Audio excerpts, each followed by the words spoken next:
бұл қазақта ұмытқанған дәстүр. Міне әжелер шығады ертеңі. Әжелер өздері бүгін астынан жөн көріп жатыр.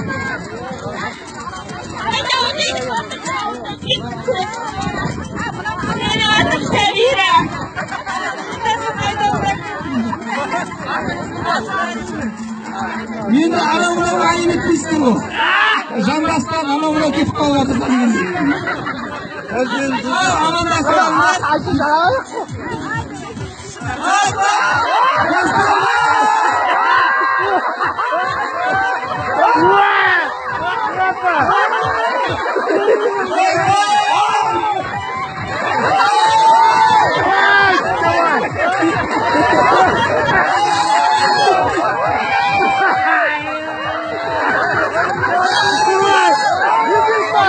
дегендей.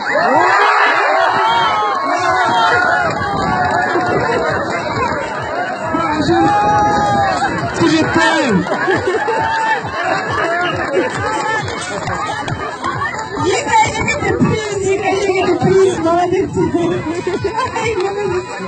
Бeni gördüler bu kadar.